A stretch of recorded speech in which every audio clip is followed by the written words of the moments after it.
कि रामचरितमानस को क्यों सुना जाए।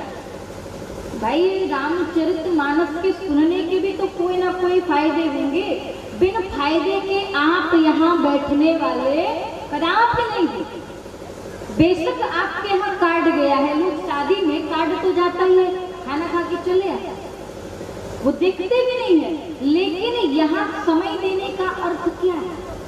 बाबा कहते हैं कि रामचरितमानस को जब तक आप समझेंगे नहीं तब तक ये समझ में नहीं आएगी, क्योंकि कन्हैया की कथा टेढ़ी जरूर है लेकिन वो लीला पुरुषोत्तम है और ये मर्यादा पुरुषोत्तम है।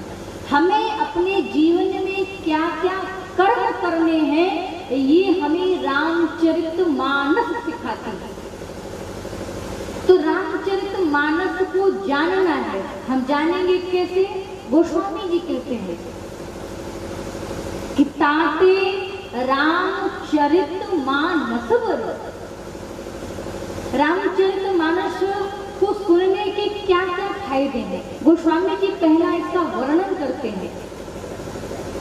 बोले इस कथा को 7 दिन में सुनो अथवा 9 दिन में सुनो, यदि मन में संकल्प लिया है कि मेरा कारोबार अच्छा चले, मेरा परिवार अच्छा हो, आगे पुत्र पौत्र इत्यादि की कामना भी यदि है, तो इस 7 दिन की 9 दिन की कथा के बीच में या प्रारंभ में यदि संकल्प ले लिया जाए कि ठाकुर जी हम आपकी कथा इसलिए सुन रहे हैं, आप हमारी मनोकामनाओं को पूर्ण करिए, तो ठाकुर जी भी कहते हैं कि यह 7 दिन की या 9 दिन की जो भी कथा हो, साल भर पूर्ण होते ही आपकी समस्त प्रकार की मनोकामनाएं पूर्ण हो जाती हैं।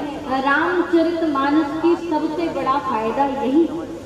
लेकिन आप कहो कि पड़ोसी का सत्यानाश हो जाए, तो रामचरितमानस ऐसा नहीं करेगी, बल्कि आपका ही विनाश कर देगी, क्योंकि रामचरितमानस कल्याण करेगी।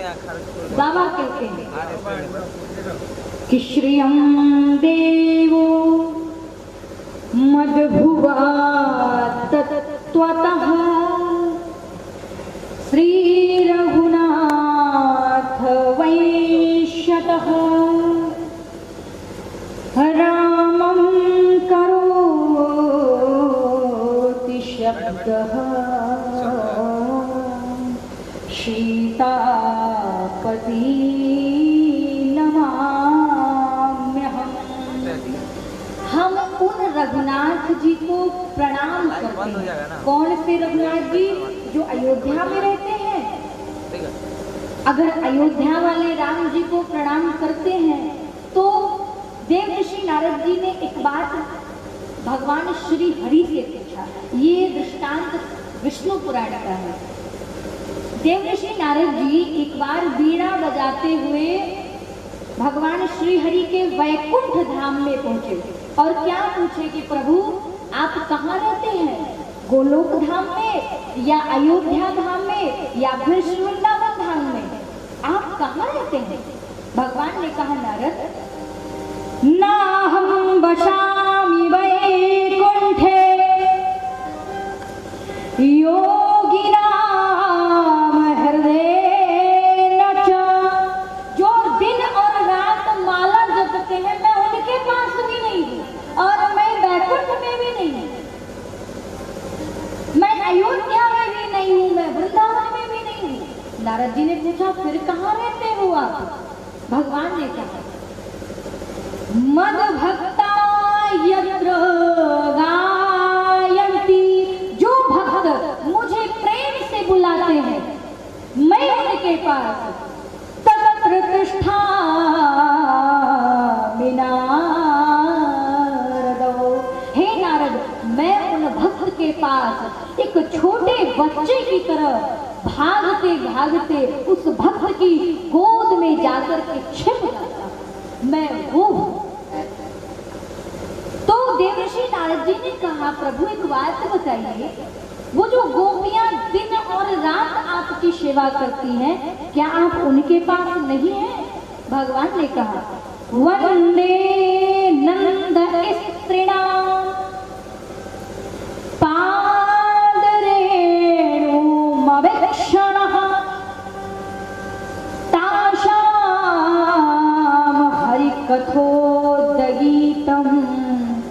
पुनाति पुनाति भुवत्रयम्। देवऋषि नारद जी, मैं उन गोपियों के मन में रमता, अगर वो गोपियां मुझे प्रेम से बुलाती हैं तो कन्हैया की परछाई अपने चौका में भी पाती हैं और अपने साड़ी के पल्लू में भी मेरी परछाई को देख लेती हैं। मुझे जिसने जिस समय पुकारा है देवऋषि नारद जी, मैं उस समय भागता हुआ गया हूँ। लेकिन जो भक्त मुझे बुलाना ही नहीं चाहता और कहता है कि ठाकुर जी आते ही नहीं, और एक बार बुला के तो देखे, मैं वैकुंठाधिपति अपने भक्त से मिलने के लिए बार बार तरसता हूँ, लेकिन मेरा भक्त मुझे बुलाने का प्रयास करा ही नहीं करता। तो देवऋषि नारद जी ने कहा कि प्रभु, जो भक्त मंद बुद्धि का है तो क्या आप उस पर कृपा नहीं करेंगे? भगवान ने कहा, संसार की यह पूरा जगत मेरा ही तो है, मेरे द्वारा ही बनाया गया है और मेरा कार्य है कि सब पर कृपा करना। लेकिन गोस्वामी जी ने पंक्ति लिखी कि अति हरि कृपा हो ये सत्संगा। जब ठाकुर जी की थोड़ी नहीं बहुत कृपा होती है, तब ये राम जी की हो या कन्हैया की हो, इन दोनों की कथाओं को सुनने का सौभाग्य प्राप्त होता है। तो हमारे और आपके ऊपर ठाकुर जी की थोड़ी कृपा नहीं हुई, अति कृपा हुई है। जब अति कृपा होती है तो 7 दिन की 9 दिन की कथा सुनने का सौभाग्य मिलता है, और जब थोड़ी कृपा होती है तब अपने अपने घर में हम भगवान सत्यनारायण जी की कथा को सुन लेते हैं। गोस्वामी जी अब रामचरितमानस में प्रवेश करते हैं। पहले श्लोक का दर्शन करिए। वर्णानाम अर्थ संहाराम रसानाम छंदसामपि मंगलानाम च कर्तारौ वंदे वाणी विनायको। वर्णानाम अर्थ संहारा। गोस्वामी जी कहते हैं इस कथा को सुनने का अधिकारी कौन है? वर्ण अर्थात किसी भी जाति का व्यक्ति हो। वर्णानाम, शुरुआत में भी गोस्वामी तुलसीदास जी ने वर्ण को लिखा, और जब रामायण को जो विश्राम दिया है तो उत्तरकांड के अंतिम श्लोक में लिखा, ते दुर्लभे संसार घोर मदंग किरणो ते दुर्लभो मनुष्य मानव। इस संसार रूपी विषयों में फंसा हुआ मानव किसी भी जाति का हो, यदि वो इस कथा को सुनता है तो क्या होता है? अंत तो गत्वा भगवान श्री अवध बिहारी सरकार के धाम में जाकर के सदा सदा के लिए निवास करता है और उसका दोबारा जन्म प्राप्त नहीं होता। ऐसा गोस्वामी जी कहते हैं। वर्णानाम अर्थ संहानाम, वर्ण और अक्षरों के समूह कौन है? भगवान गणपति जी। वर्णानाम अर्थ संहानाम रसानाम, रस कौन है? बोले रस सरस्वती मैया है जो हमें बोलने की कला देती है। और गणपति जी बुद्धि है। जब हमारे पास बुद्धि खूब हो, यदि बोलने की कला ना हो तो हमारी बुद्धि किसी काम की नहीं। इसीलिए गोस्वामी जी कहते हैं कि वर्णानाम अर्थ संहानाम रसानाम छंदसामपि वाणी विनायकौ। पंक्ति में किसे प्रणाम किया? भवानी शंकरो, भगवान आदिदेव महादेव जो किसके साथ विराजमान है? साक्षात भवानी जी के साथ विराजमान है, जो श्रद्धा और विश्वास के स्वरूप है। बोले श्रद्धा कौन है? बोले श्रद्धा पार्वती मैया है, और विश्वास कौन है? भगवान शंकर है। जब तक श्रद्धा और विश्वास का मिलन नहीं होता तब तक राम जी का जन्म कभी नहीं होता। बोले कैसे? बोले उदाहरण में आप सभी लोग हैं, भागने की कहीं जरूरत ही नहीं है। बोले अगर श्रद्धा ना होती तो आप इस पंडाल में क्या बैठते? नहीं बैठते।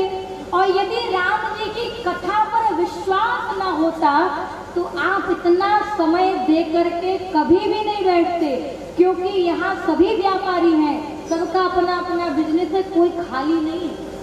तो ये क्या है कि आपको श्रद्धा और विश्वास आपके पास दोनों, जब ये दोनों है तो राम जी की कथा तत्काल समझ में आ जाएगी। और राम जी की कथा को समझना सरल नहीं है, बहुत कठिन है, क्योंकि राम जी मर्यादा पुरुषोत्तम है। राम जी का कार्य मर्यादा में है। बाबा कहते हैं भवानी शंकरो वंदे श्रद्धा विश्वास रूपिणो, याभ्यां विना न पश्यन्ति सिद्धाः स्वान्तस्थमीश्वरो,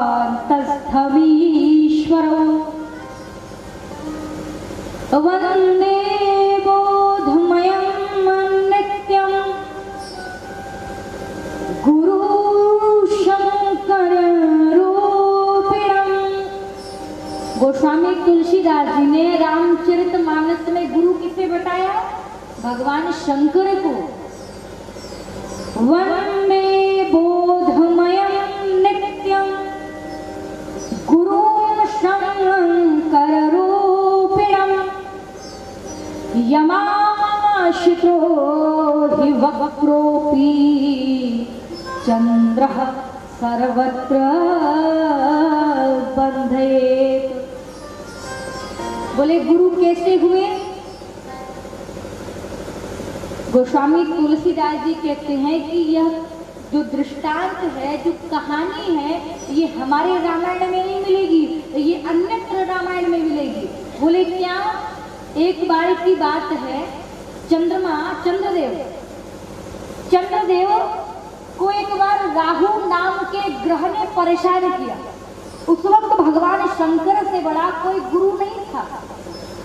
तो चंद्रमा राहु से भागते भागते, जो चंद्र ग्रहण लगता है ये राहु ही परेशान करता है, तो चंद्रमा भागते भागते कहाँ पहुंचा? कैलाश आया भगवान शंकर के पास, बोला बाबा बचा लीजिए, राहु हमको बहुत परेशान कर रहा है। भगवान ने कहा कि हम तो सभी को स्वीकार करते हैं। अच्छा आप एक बात बताइए, आप गुरु जी के पास जाएंगे तो कहाँ बैठेंगे? गुरु जी के चरणों के नीचे ही बैठेंगे ना, क्यों? बराबर में बैठ जाएंगे। लेकिन क्या किया चंद्रमा ने? चंद्रमा जाते ही भगवान शंकर ने जैसे ही कहा कि मैंने तुम्हें अपनी शरण में ले लिया, तो चेला ने पहला काम क्या किया? भगवान शंकर के खोपड़ी पे जाकर बाबा भी क्या है भोले। भगवान ने कहा चलो कोई बात नहीं, जैसी बुद्धि वैसा काम। भगवान ने कहा कि जब अब सर पे बैठ ही गया है तो इसे नीचे क्यों उतारना? गोस्वामी जी कहते हैं चंद्र सर्वत्र बंधयेत, वही टेढ़े चंद्रमा को भगवान शंकर ने इस पूरे विश्व में क्या बना दिया? वंदनीय। बोले वंदनीय कैसे बनाया? करवा चौथ का पूजन करते हैं हम और आप, जानती हैं? तो उस दिन चंद्रमा की पूजा होती है। ये वही चंद्रमा है जिसको भगवान शंकर ने वंदनीय बना दिया। बाबा आगे लिखते हैं अब श्लोक में, अब किसको प्रणाम करते हैं? सीताराम गुणग्राम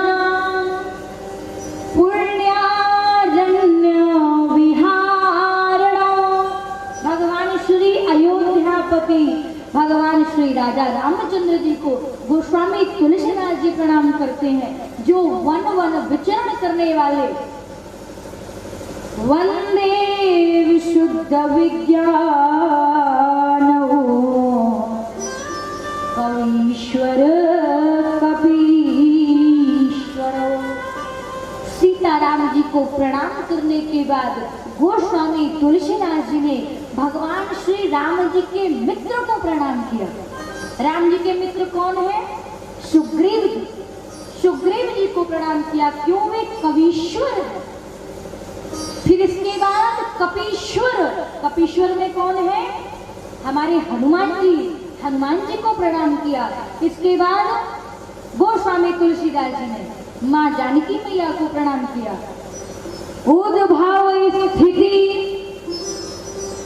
संहार कारिणी, जो जन्म देती, पालन करती है और अंत में अपने आप में हमें समा लेती। कौन? जानकी मैया। उद्भव स्थिति संहार कारिणी क्लेश हारिणी सीतां नतोऽहं राम वल्लभा। जो भगवान श्री रघुनाथ जी की अति प्रिया है, भगवान श्री रघुनाथ जी जिनसे अत्यधिक प्रेम करते हैं, वे सीता मैया को गोस्वामी तुलसीदास जी प्रणाम करते हैं। इन सब के बाद ही तन्मया वर्षवृति विश्वमखिलम ब्रह्मादिदेवश्वरम यत्पाद भाति मैं श्रवः यथो हे धर्मः। सबको प्रणाम करते करते गोस्वामी तुलसीदास जी कहते हैं,